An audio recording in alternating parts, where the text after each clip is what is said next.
Bonjour à tous, alors aujourd'hui une simple vidéo sur la visite du potager, c'est la première grande visite du potager de la saison. Voilà, on est mi-mai, tout est presque mis en place, il me reste quelques semis encore à faire, mais voilà, tous les semis, je vous remets la série des vidéos ici, qu'on avait fait ensemble depuis le mois de janvier pour certains. Voilà, tout a été mis en place dans le potager. Je vais vous montrer ce que ça donne, parce qu'on commence à avoir un potager qui ressemble à quelque chose. Allez, on voit tout ça ensemble, c'est parti!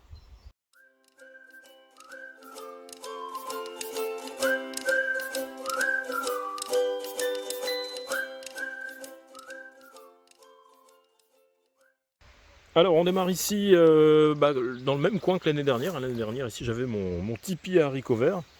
Alors là tout a tourné, le potager il s'est entièrement décalé. On a ici le semis de panais, alors qui est pas bien sorti, j'ai vraiment pas beaucoup de panais. Ouais, j'en ai une dizaine au total. Voilà, le semis est très clair. Bon c'est pas mal, les panais c'est pas forcément facile, donc c'est quand même sorti. Il y en aura une dizaine, ça vaut le coup quand même. Ici on a les artichauts, nouvelle planche d'artichauts, ça avait été mis en place au mois de mai. Il y avait des plants que j'avais déjà fait l'année d'avant, que j'avais remis en place, et puis il y avait des drageons que j'avais rajouté aussi. Alors il va falloir que je fasse un peu le ménage parce qu'il y a de la capucine de partout. Ici on a un rang de radis commencé à récolter là, qui est bon à manger. Hop. Alors là-bas au fond, tout paillé, on a tout ce qui est courgettes. Il y a 6 plants, il y a de la Gold Rush et la Tos. Ça s'était mis en place il y a une petite dizaine de jours seulement. À suivre ici tout un rang de salades. Il y a de la Reine de Mai, première partie ici, et de l'Apia. Elle a souffert quand même pas mal de la sécheresse, mais vous voyez c'est bien reparti, les racines ont trouvé l'eau. Donc il n'y a plus trop besoin d'arroser, sauf si ça continue à être sec comme ça. Mais là, non, voilà. Normalement, ils nous annoncent de la pluie pour la semaine prochaine. Bon, après, ça fait un mois que c'est comme ça. Ils nous annoncent de la pluie, puis au final, au fur et à mesure qu'on s'approche, il n'y a pas de pluie. Bon, on verra bien. Bon, il y a eu quelques pertes. Ça s'est fait manger. Ça s'est fait manger par en dessous. Ça, c'est les taupins, les vers blancs. Voilà, bon, toujours un peu de perte. Mais autrement, globalement, ça va. Blanche là est entière. Ici, à nouveau un semis de radis et mes endives. Alors, il faut que je fasse le gros ménage parce qu'on voit pas grand chose. Alors, les radis sont là. Ils vont être bons d'ici une dizaine de jours. Et les endives, voilà, elles sont ici. Elles sont à éclaircir. J'avais semé assez clair. Il faudra que je dédouble un peu. J'ai quelques trous dans les rangs, mais l'avantage des endives, c'est qu'on peut bien que ce soit des légumes racines, un peu comme les carottes, on peut les repiquer quand on est en train de les éclaircir, là d'ici peut-être cette semaine, on peut les remettre en place. Là où il y a des trous, ça repart très bien, ça fait des belles racines, c'est pas un problème. Ici je vois que j'ai une blette solitaire qui est en train de pousser. Ouais, je vais la laisser pousser, partir, puis après je la laisserai là. Maintenant elle est au milieu de mon rang, je la déplacerai. J'en ai pas mal qui repoussent comme ça, c'est pratique. Ici, alors ici il n'y a rien, ce sera les haricots. Alors, il y aura les haricots coco d'un côté, puis il y aura un autre rang de haricots. Alors, vous voyez, moi, tout ce qui est capucine, bourrache, voilà. Vous voyez, je fais pas de semis particulier, ça repousse d'une année sur l'autre. Belle bourrache. C'est un peu de la mauvaise herbe, chez moi en tout cas. Alors du coup, j'en garde, j'en garde une partie, mais bon, j'en retire aussi une bonne partie, sinon ce serait pas un potager. Mais vous voyez, j'ai pas besoin de faire de semis à part dans des godets, ça pousse assez spontanément dans le potager. Ici, c'est le premier semis de haricots en extérieur, qui devrait pas tarder à sortir. Il a fallu que je mette de l'eau pour pouvoir mouiller le sol jusqu'à la graine, c'est incroyable. Et là, il devrait percer, aujourd'hui ou demain, là, ça va pas tarder. À côté, c'était mes haricots contendeurs en poquet. Donc ils ont bien repris, il a fallu arroser aussi. Malgré le temps, je les ai butés, je les ai paillés, comme ça évite d'avoir à les arroser. Normalement ils devraient tenir le coup, c'est pas très exigeant en eau les haricots. Une fois qu'ils ont trouvé l'eau dans le fond, ils arrivent à se débrouiller. Et puis le paillage les protège pas mal aussi. Alors ici c'est mon allée de salade et de choux, je vous la montrerai dans l'autre sens. Ici c'est tout ce qui est potiron, potimarron, et Jack B. Little et les potimarrons. Alors j'ai plus assez de paille, donc vous voyez, quand on n'a pas assez de paille, il ne faut pas hésiter à pailler quand même juste autour des plants.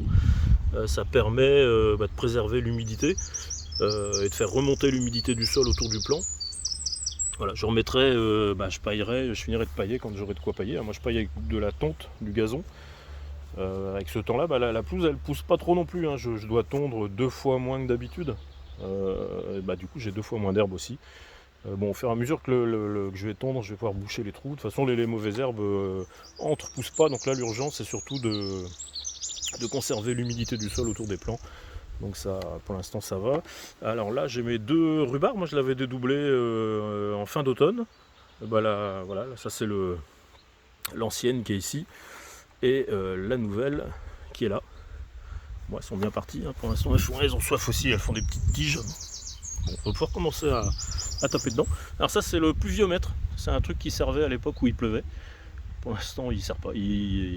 L'autre jour il a plu, un demi-millimètre. Voilà, rien du tout. Bon, elle va arriver la pluie. Là on a les poireaux que j'avais remis, des poireaux de l'année dernière, que j'avais remis en jauge, que j'avais déplacé pour qu'ils fassent des fleurs. Et on a les fleurs qui commencent à arriver, ces grandes tiges. Chacun fait sa fleur. À côté il y a un oignon de Roscoff qui avait germé tout seul dans les cagettes de conservation. Qui est aussi en train de faire une fleur ici. Regardez bien, je vais vous montrer ça. Voilà, petite fleur là. J'espère que je vais récupérer des graines. Là on a la bourrache. Même la bourrache elle a chaud. Ici mes poireaux qui seront mis en place cet été. Pas mal, poireaux d'hiver. Ils sont pas mal. Alors là les concombres, alors j'ai pas paillé encore, je viens juste de les mettre. Il va falloir que je paille pour éviter que toute cette eau qui est mise au pied disparaisse. Ce serait dommage, pas beaucoup d'eau. C'est du temps aussi. Moi en fait habituellement j'arrose pas mon potager, donc là je passe du temps à arroser, c'est assez fou quoi. Ici on a les pommes de terre qui sont toutes bien sorties, je vais pouvoir les buter. Elles sont. Il y a quelques trous, j'ai quasiment pas de trous. C'était pas mal. Ce temps-là, il va leur falloir de l'eau quand même. Il leur faut un petit peu d'eau aux pommes de terre, mais bon, s'il n'y a pas trop d'eau, ça pousse quand même. Alors ici, il me reste un grand trou au milieu. Je vais avoir mes céleri raves, je remettrai des navets. Betteraves aussi, sans doute. Voilà, ce sera comblé. Le potager, généralement, il est trop petit. Donc là, ça va être comblé. Ici, on a les rangs de navets. Tout est bien sorti. Il faut que j'éclaircisse. Parce que j'avais semé assez dru et c'est bien sorti. Alors juste derrière, je vous montrerai ça de l'autre côté parce que là on voit pas bien. On a les betteraves. Alors là j'ai mon rang sur la droite.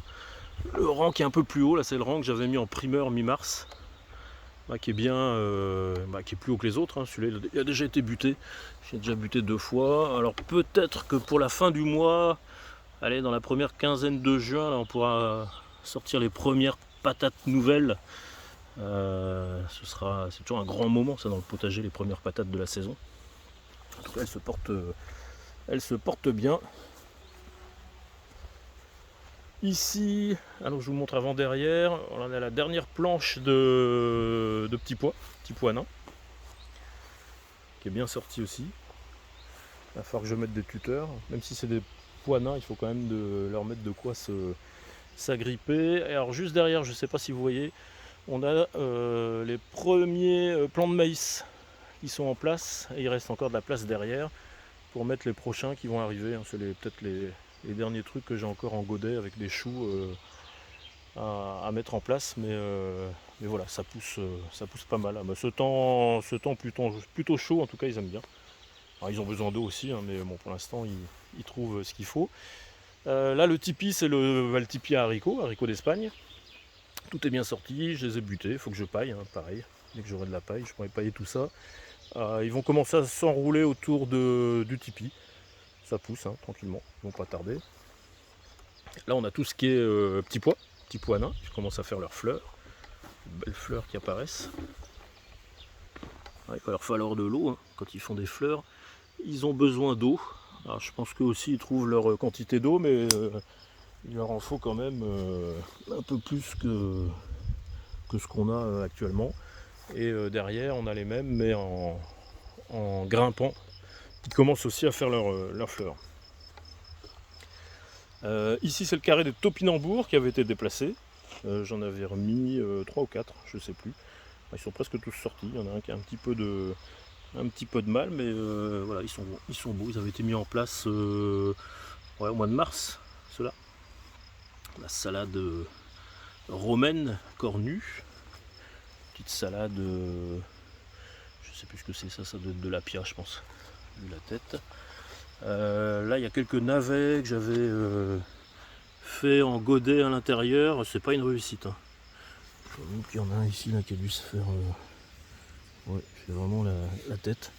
Bon, ça pousse quand même, mais c'est pas terrible.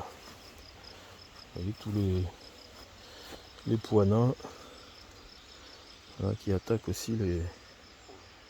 Ils commencent à faire leurs fleurs et qui grimpent sur la structure.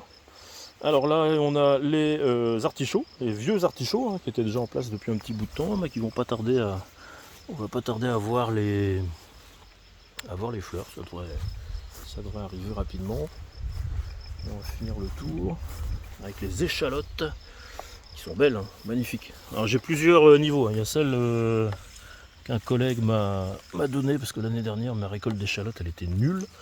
Alors celle-là elle pousse superbement bien, je suis content. À côté de ça vous avez des plants comme ça c'est des plants bio que j'ai achetés dans le commerce, hein. C'est des plants qu'on peut manger.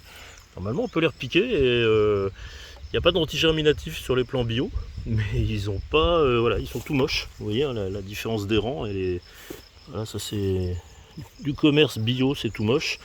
Et de chez le collègue, on a des superbes échalotes. Bon.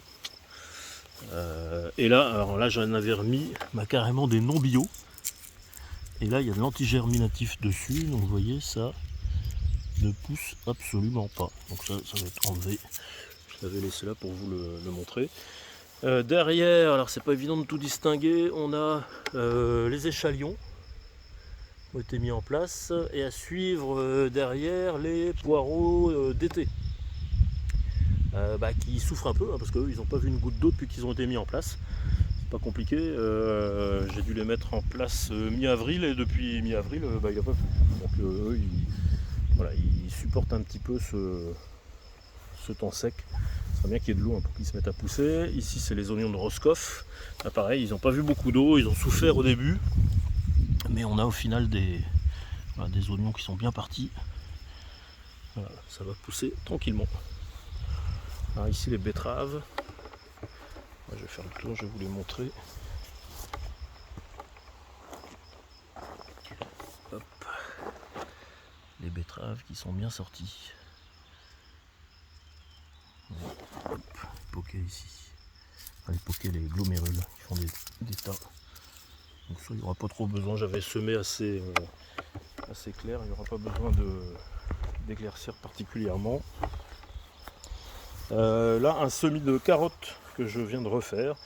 Il avait foiré mon semis de carottes, il avait dû être fait au mois de février-mars. Et non, au mois de mars. Ouais. Et la terre était trop froide, trop sec, trop... Enfin bon, la totale. J'avais 10 carottes qui se battaient en duel sur la planche, donc j'ai tout refait. Et on va voir ce que ça donne. Une belle bourrache qui pousse tranquillement. Belle salade. Hein. Et ça c'est les salades qu'on a en extérieur, elles sont chouettes. Et ici, alors les choux. Je vous ferai une vidéo spéciale choux, mais vous voyez, j'ai des choux comme ça, tout moche. Tout ça ce sont les mêmes, hein. Tout ça c'était bien en même temps, c'est du brocoli. Ceux-là je les ai mis dans un mélange de compost terreau un peu particulier. Ça pousse pas. Voilà, je vous en dis pas plus, je ferai une vidéo là-dessus pour vous expliquer les problèmes que j'ai avec mes choux. Voilà, choux de Milan de ce côté-là. À nouveau du chou brocoli, puis voilà, je dois faire l'allée comme ça jusqu'au bout pour tout remplir en alternant salade et chou avec ce qui me reste, mais voilà, c'est pas terrible. Bon bah écoutez, voilà, on a fait le grand tour hein, du potager. Alors il y a encore quelques trucs à mettre en place, mais grosso modo tout est déjà bien en place. Voilà, on attend la pluie pour que ça pousse un petit peu plus que ce qu'on a actuellement. Voilà. Bon bah écoutez, je vous remercie d'avoir suivi la vidéo, puis je vous dis à la prochaine. Bye bye.